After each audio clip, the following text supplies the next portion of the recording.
So back in 2009, I was diagnosed with chronic Lyme disease. And I remember the day so vividly that the doctor, he just kind of swung around his little swivel chair. He said, "Vickie, your body is that of an 80-year-old. You're not getting it back." Basically, he said, "Suck it up," but not quite in those words. And I remember thinking, gosh, is that really how life's going to end up? Because it felt like he was giving me this long, drawn-out death sentence. I wasn't even 40 yet, you know? So I remember going home and calling my sister and saying, "You know what, if Lyme disease takes me, you have to promise me to teach the children and tell the children what I wanted for them," because I wasn't able to do it myself. I was spending like 16 to 18 hours in bed every day, like too much in pain, brain fog. I couldn't function. And I remember when my little guy Trenton, he was like 7-ish, or he'd come with his little chubby cheeks and he'd crawl into bed with me and he'd look at me and go, "Mama, can you go to my school party tomorrow?" And I remember as I would look down to him like, "Baby, Mama's just not up to it." And the look of hopefulness in his eyes would just wash away to sadness. And I wondered, is he going to resent me? Does he really know that I wanted to go? It hurt my heart so much to tell him no. And the thing about it was, it took me to the point where I started to think that life would be better if I wasn't around.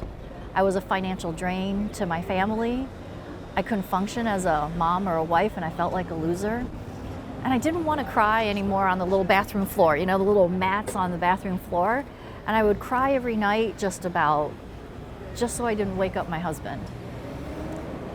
And the truth of the matter is, I really didn't want life to end. I just wanted the misery to end, you know? I didn't want to be in pain. I wanted to be able to live my life. All those things I told myself I was going to do later, I didn't feel like I was going to have a chance to do. But something in me said, "You know what, Vickie? You have grandchildren coming one day. You want to play with them." Like, I really wanted to play with them in the grass and not just sit on the couch and watch them. I wanted to be able to pick them up and take them places and do things with them.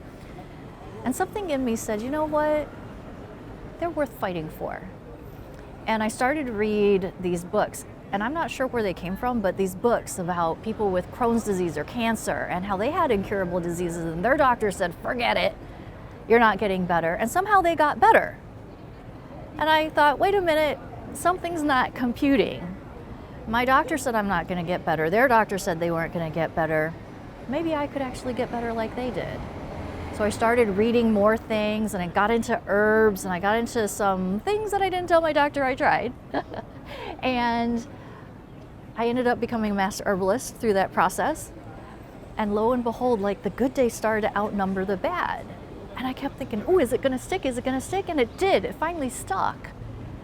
And it was because of those stories and because of those books that I had the hope that I could change my life too. And I know now that without those books, I wouldn't be where I was and am. And that's why it's so important for me to help other people to share their stories, to get those journeys and struggles into books, because it's so important. We can be the light and the hope and the inspiration for so many people around the world if we just have the courage to share that story. And for me, those stories saved my life. And I know for other people, there are so many people out there waiting for these books to come out so that they can get the help that they need as well. You know, I really truly believe that we don't cross paths for just some unknown reason. Everybody comes in and out of our lives for a reason. And there are people out there that are waiting for this book and you to cross paths with them so that they can change and so they have the opportunity, so they know that there's possibility in their life. And we all have something to give to the world. We all have a light that we can share with somebody.